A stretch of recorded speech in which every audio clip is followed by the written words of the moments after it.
No sé, como que la mezcla del sonido está un poco confusa, pero bueno. Segundo libro de Reyes, capítulo 8.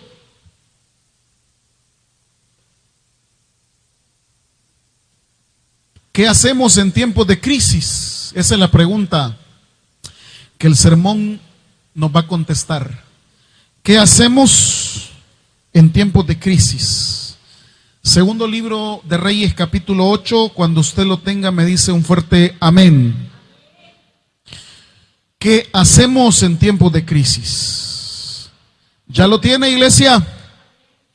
Dice segundo libro de Reyes, capítulo 8.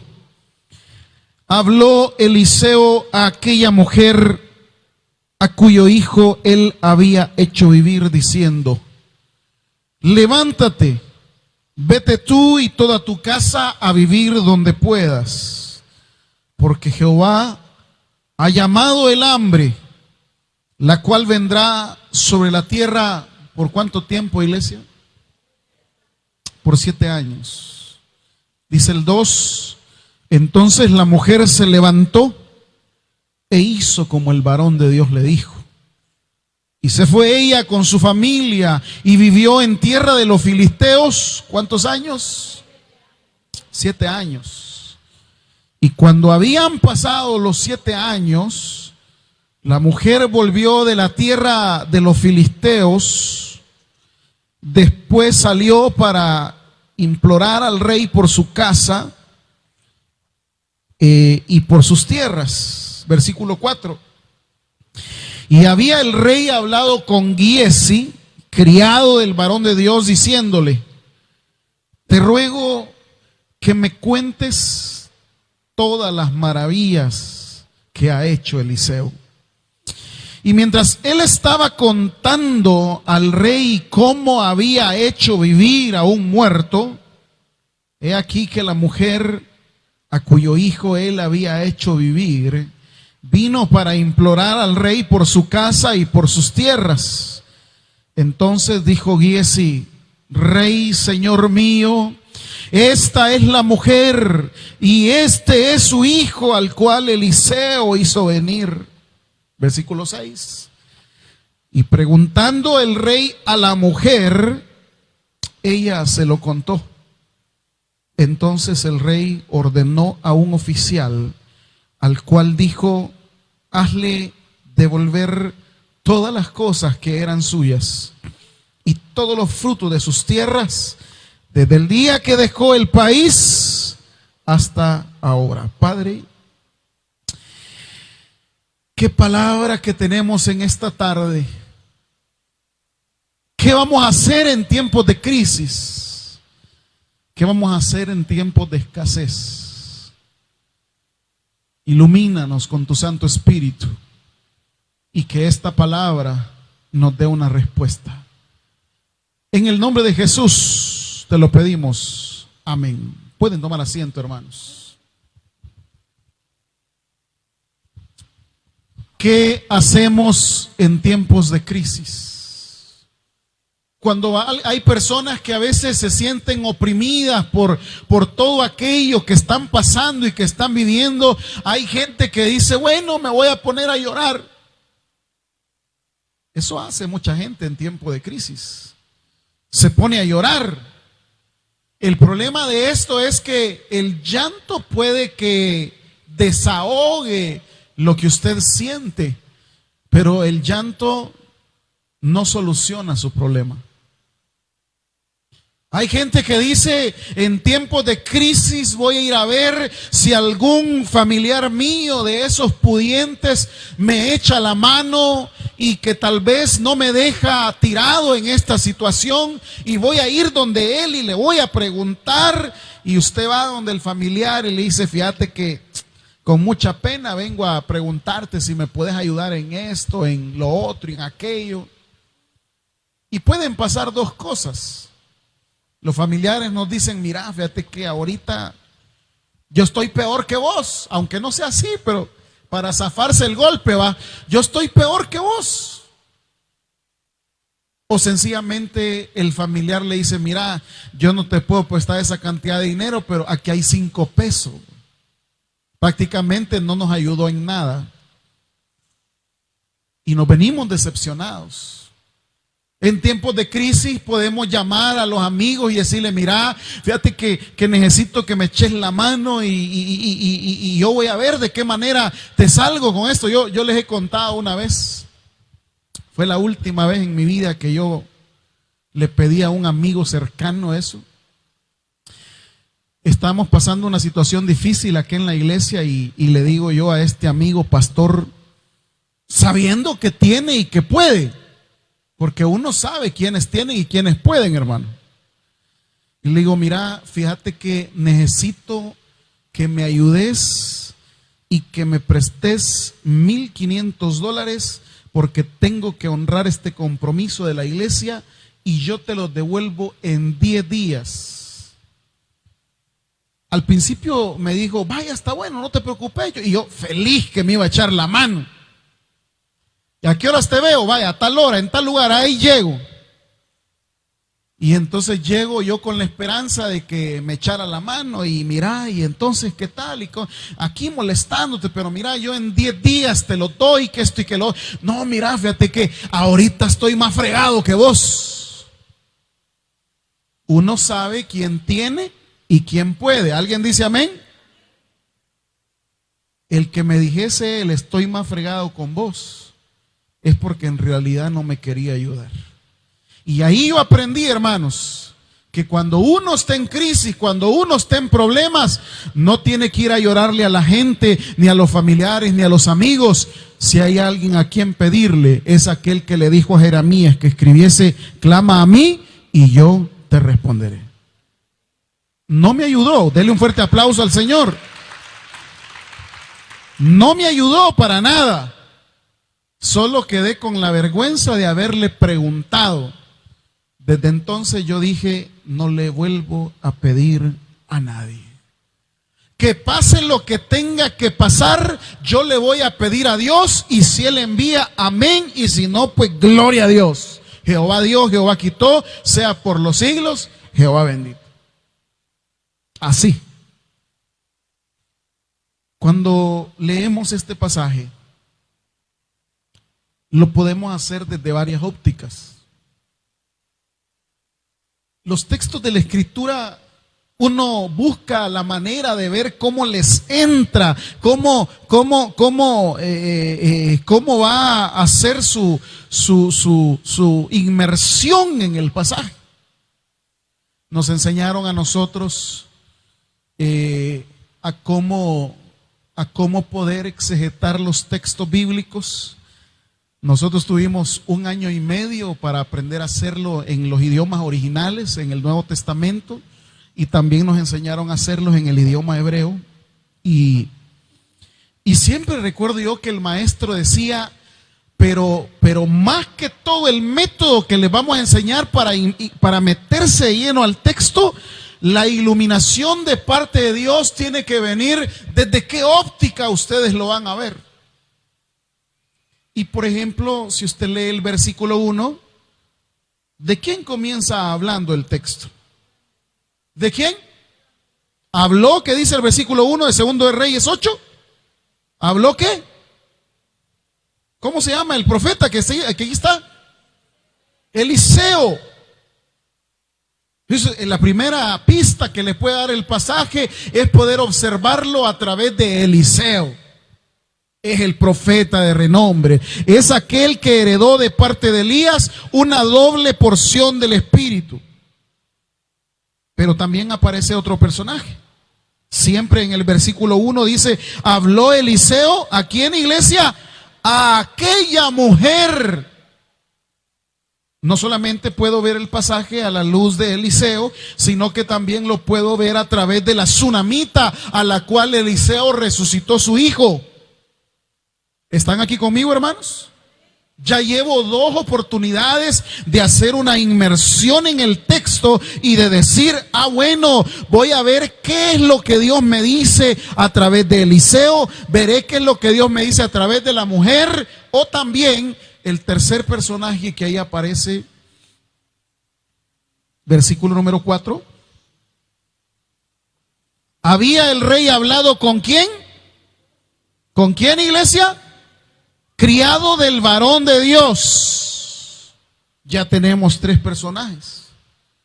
Yo puedo ver esta historia desde el profeta Eliseo, la puedo ver desde la mujer o la puedo ver desde el criado de Eliseo llamado Giesi. ¿Están aquí conmigo, hermanos? Pero cuando yo me meto de lleno el texto, aparece alguien que puede pasar por desapercibido. ¿Quién es ese personaje que puede pasar por desapercibido? A ver, ¿quién es? Dígame otro personaje que está ahí en el texto. ¿Quién? El rey. Desapercibido totalmente. Y cuando estudiamos este pasaje a la luz de este rey de Israel, vamos a encontrar qué es lo que se tiene que hacer en momentos de crisis. ¿Estamos aquí, iglesia? No lo vamos a ver a través del profeta Eliseo, no lo vamos a ver a través de la mujer, no lo vamos a ver a través de Giesi. ¿A través de quién vamos a ver el pasaje? Del rey. No sabemos quién es el rey. El texto no lo dice. No sabemos detalles de su gestión, no sabemos datos de su palacio, no sabemos nada de eso. Lo que sí sabemos, que este hombre nos va a dar la clave de qué debemos hacer en momentos de crisis. Lea conmigo nuevamente el versículo número 1 y 2. Habló Eliseo a aquella mujer a cuyo hijo él había hecho vivir, diciendo: levántate, vete tú y toda tu casa a vivir donde puedas, porque Jehová ha llamado ¿a qué? ¿A qué, iglesia? Vean su Biblia, no tengan miedo. Jehová ha llamado el hambre, la cual vendrá sobre la tierra ¿por cuántos años? Entonces la mujer se levantó e hizo como el varón de Dios le dijo, y ella fue con su familia y vivió en tierra de los filisteos 7 años. ¿Cuántos años han pasado de hambre en la tierra? ¿Se imagina el caos que hay en Israel? ¿Se imagina la crisis que está pasando el rey israelita sobre cómo hacer para que haya comida suficiente para toda su población? Quiere decir entonces que este rey está en crisis. Este rey está en problemas. No tiene comida, ni tampoco le alcanza el dinero para poder comprarle a los países vecinos. Ahí cerca dice el capítulo 7, segundo de Reyes 7:1. Lea el 33 del capítulo 6 y el versículo 1 del capítulo 7. Dice: aún estaba él hablando con ellos, y he aquí el mensajero que descendía a él y le dijo: ciertamente este mal de Jehová viene. ¿Para qué he de esperar más a Jehová? Dijo entonces Eliseo: oíd palabra de Jehová. Así dijo Jehová: mañana a estas horas valdrá el seaj de flor de harina 1 siclo y 2 seaj de cebada 1 siclo a la puerta de Samaria. Se encarece todo. No hay comida suficiente. ¿Qué hace el rey en una crisis, iglesia? ¿Qué creen que podría hacer un rey en una crisis como esta? ¿Qué podría hacer? ¿Podría reunir a toda su corte? ¿Podría reunir a todos sus príncipes y preguntarles: hey, ¿y ustedes cómo creen que podamos resolver este problema del hambre y de la comida? Podía llamar a sus ministros del exterior y decirles: miren, ¿con quién podemos hacer alianza? ¿Con Edom? ¿Con Asiria? ¿Con quién podemos hacer alianza para que ellos nos den comida, aunque nosotros trabajemos para ellos, pero que no nos muramos de hambre? Por favor, métase en la historia. ¿Qué puede hacer un rey cuando está en crisis? Buscar una respuesta, buscar una salida. ¿Alguien dice amén a eso? Pero ¿a dónde la va a buscar? ¿Dónde la va a buscar? Mire cómo dice el pasaje. Versículo 3. Y cuando habían pasado los 7 años, la mujer volvió de la tierra a los filisteos. Después salió para implorar al rey por su casa y por sus tierras. Y quiero que subrayen el versículo 4. Ojo a esto, hermanos, ojo. Y había el rey hablado con Giezi, criado del varón de Dios, diciéndole, subraya esa expresión. ¿Qué le dijo el rey al criado del varón de Dios? Te ruego que ¿qué? Que me cuentes todas las maravillas que ha hecho Eliseo. ¿Están leyendo ese pasaje, hermano? ¿Qué está haciendo el rey entonces? ¿Dónde está buscando alternativa para su crisis? ¿Lo está buscando haciendo una política alimenticia para que el pueblo salga de esa hambre? El rey está sentado con los sabios de ese entonces para que le den una salida a ese problema. El rey busca refugio preguntando y diciéndole al criado Giezi, cuéntame las maravillas que ha hecho Eliseo. Cuéntame las maravillas. Y esta palabra de contar las maravillas, hermanos, eso es todo en sí la palabra de Dios. La palabra de Dios está llena de historias, está llena de relatos, está llena de cuentos, está llena de proezas, está llena de poesía, está llena de lírica, está llena de crónicas, está llena de historias de hombres y de mujeres que encontraron en Dios una respuesta para su crisis. Cuando el rey le está diciendo al criado Giezi, cuéntame todas las maravillas que ha hecho Eliseo, lo que el rey está buscando es si en alguna de esas cosas que hizo Eliseo, si en alguna de esas cosas tenía solución para el hambre, si en alguna de esas cosas tenía la salida para la crisis que estaba viviendo. Y miren qué importante es esto, hermanos. Porque cuando yo vengo al templo, yo vengo a oír las historias de las maravillas que Dios ha hecho. Yo vengo dispuesto, yo vengo a ver cómo me encuentro en la historia de cada hombre, de cada mujer, de cada personaje que ahí en la Biblia están. No es aquí para que, hermanos, esta tarde vamos a comenzar a hablar de la doctrina tal. No. Porque la palabra que se hace una realidad en la vida de todas las personas es aquella que cuando la Biblia está exponiendo las historias de hombres y mujeres tan débiles, tan pecadores como nosotros, pero que encontraron en Dios una salida para sus crisis y les dio Dios una esperanza para seguir adelante en todo lo que emprendían. Por eso es que cuando yo vengo a la iglesia y me dicen a mí, abra la escritura, es ahí donde yo tengo que activarme esa hambre que tiene el rey de Israel. Es ahí donde yo tengo que disponer mi corazón. Es ahí donde yo tengo que decirle, Señor, quiero escuchar la historia que hoy me tienes. Quiero oír el pasaje que hoy va a predicar el pastor y lo quiero oír para ver si en ese pasaje, en esa lectura, en esa porción de la Biblia, yo encuentro una salida para la crisis que yo estoy viviendo. Eso es lo que quiere el rey de Israel.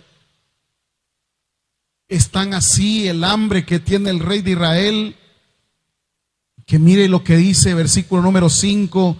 mientras él estaba contando, el rey como había hecho vivir a un muerto, he aquí que la mujer a cuyo hijo él había hecho vivir, vino para implorar al rey por su casa y por sus tierras.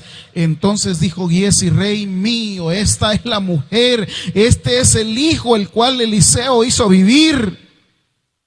¿Qué dice el 6, iglesia? ¿Qué dice el 6, iglesia? Y preguntando el rey a la mujer, ¿ella qué? Este rey quiere saber de las maravillas de Dios. A este rey le interesa la palabra, hermanos. A este rey le encanta la reflexión bíblica. A este rey le encanta que tiene una disposición de corazón, porque sabe que lo que le están contando, si fue posible en todo lo que Eliseo hizo con la gente, también será posible si él dispone su corazón a creer la palabra de Dios. Cuéntame todas las historias. Y luego en el versículo 6, y preguntando el rey a la mujer. ¿Qué rey es ese que le interesa que le cuenten las historias? Por eso, cada vez que usted abre la palabra, dice la segunda carta a Timoteo 3:16, porque toda la escritura es que inspirada por Dios. Esa palabra, no, la palabra inspirar pareciera ser en nuestro idioma que yo la inspiro. No, pero esa palabra ha sido exhalada de parte de Dios para todos nosotros que somos sus hijos. Por eso cada texto, cada pasaje, cada porción de la escritura, siempre vamos encontrando. Siempre vamos hallándole, pero el problema de esto es que mostremos interés por esto, hermanos. Yo les he dicho en varias oportunidades, es uno de mis anhelos que ustedes como miembros de la iglesia sientan el hambre y el deseo por la palabra, por conocer el texto, por adentrarse en la historia. Y cuando el predicador, cuando el pastor está reflexionando, lean el pasaje. Por eso, ¿sabe? El estilo propio de los sermones no tiene que ver mucho con historias, con recursos de oratoria que hablen de ilustraciones, que hablen porque uno tiene varios recursos. Le dicen a uno en la oratoria: mire, comience contando una historia que capte la atención, meta un chascarrillo ahí en medio del sermón, esto y lo otro, y uno puede echar mano de eso, pero se vuelve nada más experto en oratoria. En mis sermones trato la manera de que usted, cuando escucha un sermón, vea, mire lo que dice la Biblia, mire, abra el texto, reflexione conmigo esto, porque, amados hermanos, lo inspirado no son las palabras ni consejos humanos, lo inspirado es la palabra de Dios, que así como cambió la vida de esta mujer, así como cambió la vida de este Eliseo, así como cambió la vida de este rey, también va a cambiar su vida y va a cambiar la mía, y Él nos va a dar victoria en medio del problema, Él nos va a dar abundancia en medio de la escasez, y Él nos va a dar alegría en medio de la tristeza. Pero hay que tener hambre de la palabra. Hay que buscar como este rey y preguntarnos qué es lo que dice la palabra. Cuando usted salga del templo, no pregunte qué tan alegre estuvo el pastor, qué tanto chiste contó. No, salga del culto preguntándose: ¿y qué es lo que Dios me habló a través de la palabra? ¿Qué es lo que Dios me habla cada vez que yo hago o leo un texto? Yo a veces, yo peleo con los textos bíblicos y le digo, yo a veces me frustro porque yo a veces planifico y digo en el día, quiero leer por lo menos unos 7 capítulos, quiero leer unos libros enteros de la Biblia. El otro día estaba leyendo a los profetas y en un día me leí un profeta entero, el siguiente día otro profeta entero, pero a veces entro en crisis y digo, no puedo pasar de 3 versículos, de 2 versículos, de un capítulo, no puedo pasar de eso porque no estoy contento hasta que Dios me habla a través del texto bíblico. Y le pregunto y le digo, y Señor, ¿y aquí por qué esto? ¿Y aquí por qué lo otro? Señor, ¿y por qué este profeta tiene que hablar? ¿Y por qué, Señor, aquí la gente llegó donde este profeta? ¿Y por qué este profeta no le importó ser de la corte y él mismo hacer una autoevaluación del reinado al cual él pertenecía y lanza una maldición? ¿Por qué? Y es ahí donde va fluyendo la palabra. Es ahí donde aparecen las ideas principales. Lo que este profeta está haciendo es una autocrítica. Ya viene el texto a hablarme y me dice, bueno, así como el profeta hizo una autocrítica, también tú tienes que hacer una autocrítica viendo, evaluando si lo que estás haciendo en tu vida es correcto. Date cuenta. Evalúalo. Y así, hermanos, vamos buscando en el pasaje. Por eso es que el rey dice el rey, cuéntame las maravillas.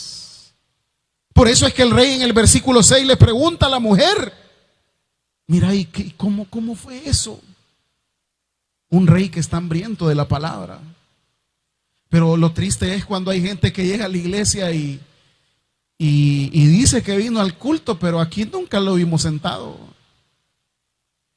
Sí, estuvo ahí en los alrededores del templo. Se fue a echar su café, allá anduvo leleando de un lado para otro y se fue para un lado y se fue para otro y empezó el culto y terminó el culto y no escuchó palabra. El problema es que yo traigo la disposición del servicio y en medio de sí, haga esto, hermano, haga lo otro, hermano, y haga aquello, hermano, y haga. Me encantó mucho el otro día que le decía a una hermana, sí, mire, de acuerdo, yo le puedo ayudar, pero le voy a ayudar hasta tal hora porque yo también necesito ir a escuchar la palabra. ¡Qué bendición, hermano! Porque y agradezco yo y felicito a los ministerios que están arduamente trabajando. Nos hemos unido por el proyecto del aire acondicionado. Hemos hecho tantas cosas teniendo un mismo sentir. De acuerdo, gloria a Dios. Pero eso no significa que vamos a descuidar que la gente escuche palabra. Eso no significa que va a pasar todo el día. Sí, mire, trabajamos esto, trabajamos lo otro, pero no me quedó tiempo de escuchar la palabra porque entonces no estamos haciendo nada. Es importante el trabajo en equipo, es importante el unirnos en un solo empeño, pero es más importante escuchar la palabra de Dios, porque esta no regresa vacía. ¿Y cómo pasa cuando escuchamos la palabra? Vamos a Hechos, no me pierda, Segunda de Reyes. En la mañana hablábamos de Agripa, hoy quiero hablar de este hombre llamado Félix. Siempre en la misma sintonía de los reyes que oyen las maravillas, que oyen las palabras de Dios. Dice Hechos 24:24, si lo tiene me dice amén. Mire cómo dice el pasaje. Algunos días después, viniendo Félix con Drusila, su mujer, que era judía, llamó a Pablo. ¿Y qué cosa? Le oyó acerca de la fe en Jesucristo. Pero al disertar Pablo acerca de la justicia, del dominio propio y del juicio venidero, Félix se espantó y dijo, ¿qué le dijo Félix? Ahora vete y lea la última expresión. ¿Qué dice la última expresión? Del 25. Pero cuando tenga, ¿qué? Cuando tenga oportunidad te llamaré. Mientras el rey que está en Segunda de Reyes capítulo 8 dice, cuéntame las historias. este rey le dice a Pablo en un primer momento: ahí te voy a amar cuando tenga oportunidad. ¿Sabe qué dice la gente? Mire, ahorita sí, pues es cuando usted le invita a la iglesia. Nosotros pasamos invitando a la gente en las comunidades de fe, cuando andamos predicando, cuando llegamos ahí a la plaza, y varias veces que hemos así intercambiado palabras con él. Mire, ¿y usted realmente cuándo va a ir a escuchar la palabra? Le dice: ay, pastor, mire, es que la verdad que yo paso muy ocupado y no me da tiempo. Ya, ay, cuando tenga chance voy a llegar. ¿Sabe una cosa? Puede ser que ya no llegue ese chance, porque el tiempo no es suyo ni es mío, el tiempo le pertenece a Dios. Y la Biblia dice: buscad a Dios mientras pueda ser, llamadle entre tanto está. Hoy por hoy el Señor está enviando su palabra. El Señor está enviando su mensaje. El Señor está hablando maravillas a través de los siervos, pero la gente dice: cuando tenga oportunidad. Lo segundo que hace Félix, versículo 26, esperaba también con esto que Pablo, ¿qué cosa? Le diera pisto para que le soltase, por lo cual muchas veces lo hacía venir y hablaba. Estos son aquellos que vienen a oír la palabra solo para que Dios los bendiga. Es que mire, hermano, somos, qué contradictorios somos, va. Se nos predica un Dios que bendice, que da, que Dios te dará 10 y que te hará cabeza y no cola, adelante y no atrás. Y nunca hablamos, fíjese bien, fíjese cómo es la ecuación. Nos gusta mucho hablar de aquel Dios que nos da. Y venimos a la iglesia buscando a ver qué Dios nos da. Y nunca disponemos nuestro corazón para preguntarnos qué es lo que yo le tengo que dar a Dios. Por eso la gente que viene por la bendición a la iglesia sale corriendo rápidamente. Porque cuando Dios conoce las intenciones del corazón, Él sabe que la gente solo va a llegar por el milagro. La gente solo va a llegar por la sanidad. La gente va a llegar solamente por la maravilla y el favor. Pero Dios no solamente quiere que lo utilices.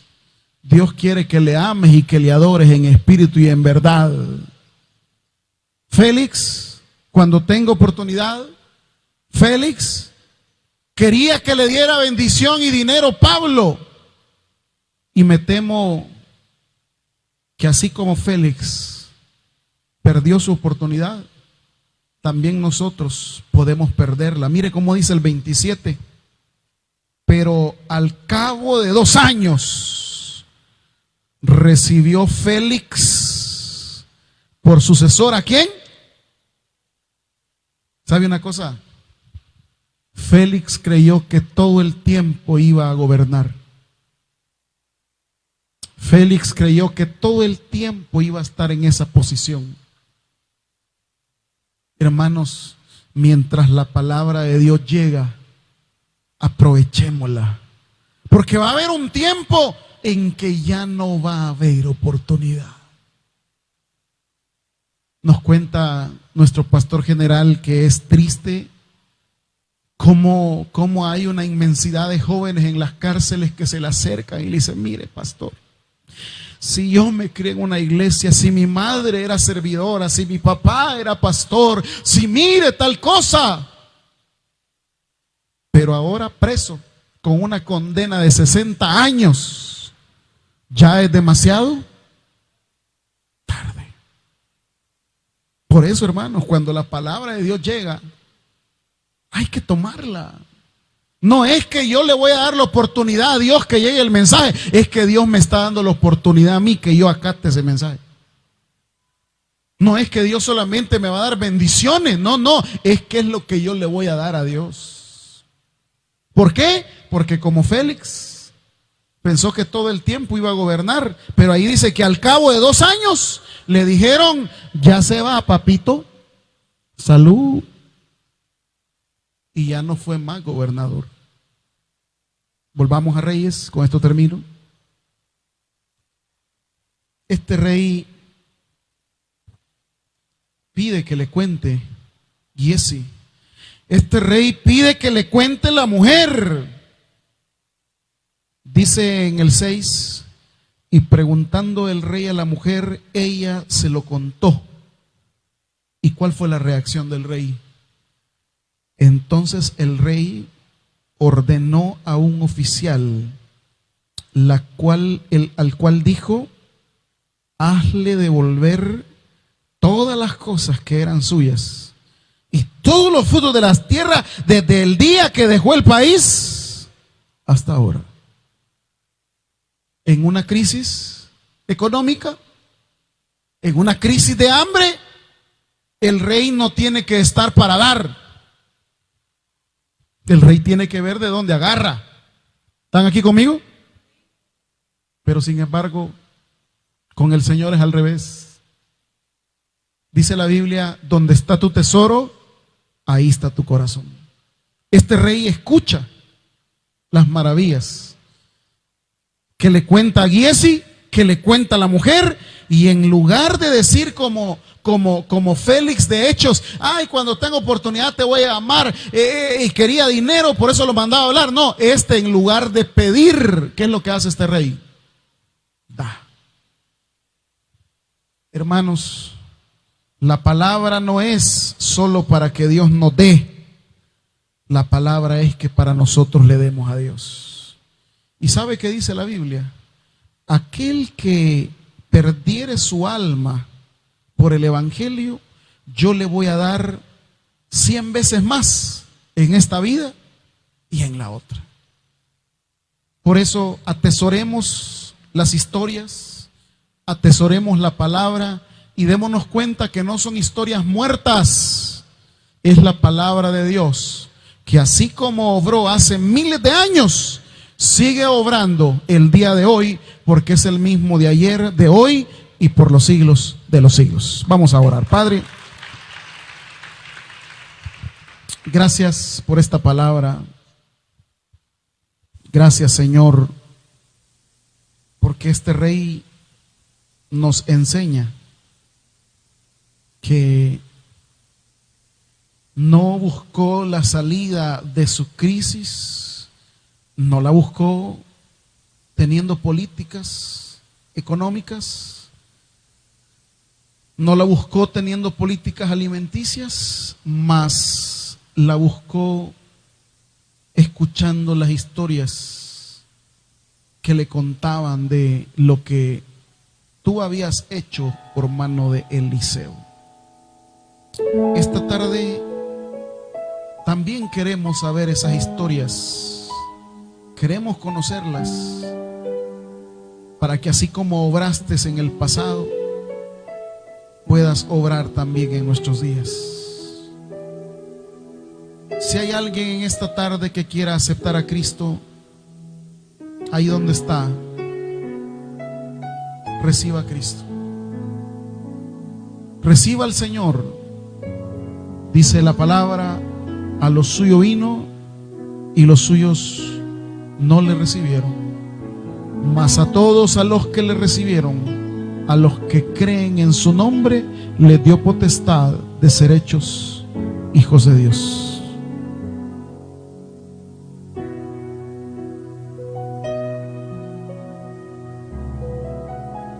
Este es el momento para aceptar a Jesús.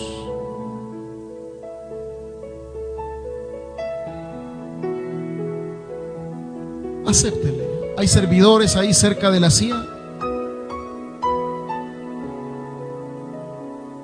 para que usted reciba a Jesús. ¿Habrá alguien? Acepte al Señor. Si no hay nadie, voy a pedir que toda la iglesia nos pongamos en pie.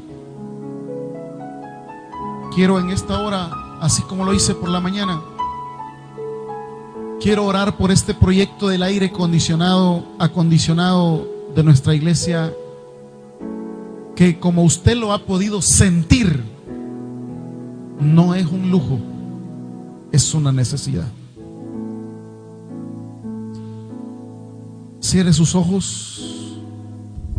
Vamos a pedirle al Señor que sea Él el que abra puertas para que todas aquellas personas que están acá dentro del templo o aquellos que nos ven a través de las redes sociales y quieren apoyar este proyecto del aire acondicionado pueda tocar los corazones. Al finalizar este culto hay servidores en las mesas de las salidas para que usted pueda, no es ninguna obligación, se lo digo así de todo corazón. Le dije yo en mi sermón que vamos a depender de Dios y que si Él quiere, gloria a Dios. Si Él respalda, alabado sea su nombre. Lo que nosotros nada más estamos haciendo es hacer lo que nos corresponde.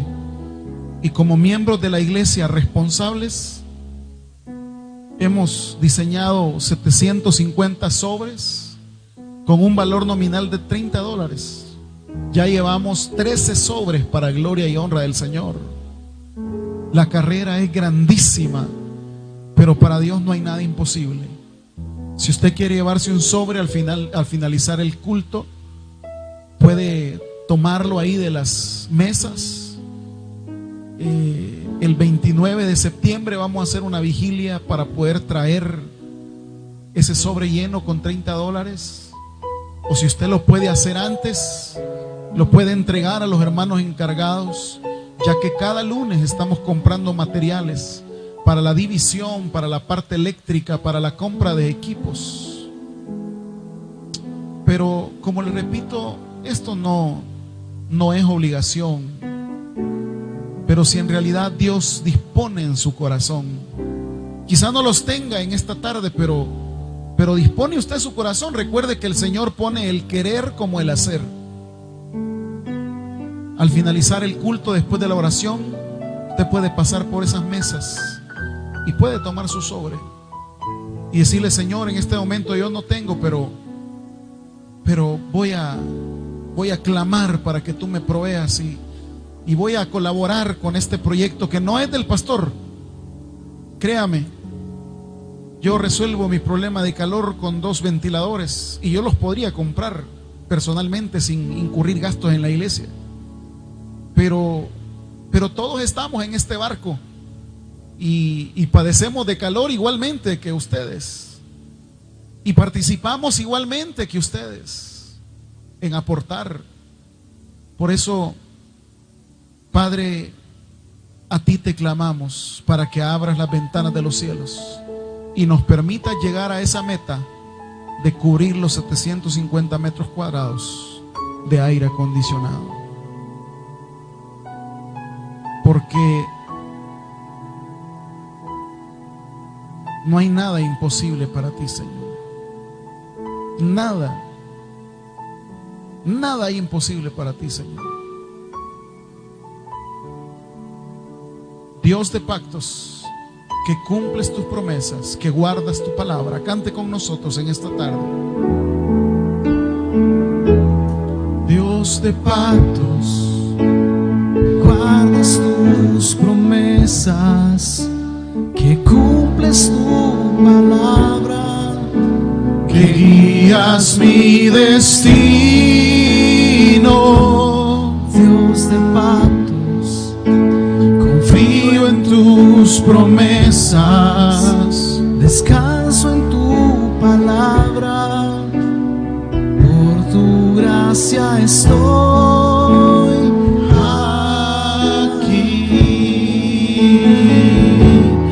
Dios de pactos, tus promesas, cumples tu palabra, que guías mi destino. Dios de pactos, confío en tus promesas, descanso en tu palabra, por tu gracia estoy aquí. Gracias, Señor, por tu bondad y misericordia. Tome su asiento, hermano. Quiero robarle 2 minutitos. El hermano David Clarós, parte de la mesa directiva le he pedido que sea él el que dé el reporte para poder tener cuentas claras y ser transparentes. Adelante, hermano David. Dios me les bendiga, hermanos. Quería contarles, hermanos, cómo va el proyecto del aire acondicionado y cómo lo habíamos con toda la junta determinado. Son 750 metros cuadrados los que se le va a poner aire. Cuando nosotros decimos que el costo lo hemos dividido en 750 metros y cada metro nos cuesta $30 y por eso tiene ese valor nominal el sobre, para que usted pueda contribuir con 1 metro cuadrado de aire. ¿Qué incluye todo el proyecto? Incluye lo que son las divisiones, que hemos reducido el espacio, incluye lo que es la instalación eléctrica, que hay que poner una nueva instalación eléctrica desde la parte de abajo donde están los tableros principales, y poner lo que es para cada uno de los aires. Se pretenden poner 8 aires de 60,000 BTU, que es lo que va a ayudar a llenar todo esto de acondicionamiento de un aire más fresco, ¿verdad? De que no sintamos este calor que se está sintiendo. Hasta el día de hoy, con los proyectos y sobres que se han recogido, llevamos 14.5 metros de ya recogidos. Eso quiere decir que ya podemos ir invirtiendo, porque ya esto es la primera inversión que empezamos a hacer, que son $1,400 que llevamos ya en el proyecto. Y el pastor me dice, mire, por fe, ahí lo debemos todavía porque vamos con préstamos, eso lo vamos debiendo. Y yo le digo, por fe hay que hacerlo y hay que empezar, porque si... Es hora que recibas a Jesús como tu único y suficiente Salvador personal. Hazlo de la siguiente manera. Señor Jesús, yo te recibo hoy como mi único y suficiente Salvador personal. Creo que eres Dios, que moriste en la cruz por mis pecados y que resucitaste al tercer día. Me arrepiento, soy pecador, perdóname, Señor. Gracias doy al Padre por enviar al Hijo a morir en mi lugar. Gracias, Jesús, por salvar mi alma hoy. En Cristo Jesús, mi Salvador. Amén.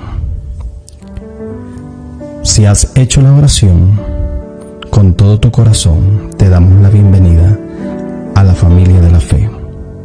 La Biblia dice en Juan capítulo 1, versículo 12, mas a todos los que le recibieron, a los que creen en su nombre, les dio la potestad de ser hijos de Dios.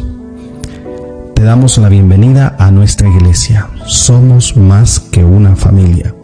Tabernáculo Bíblico Bautista, Ciudad Delgado. Dios te bendiga.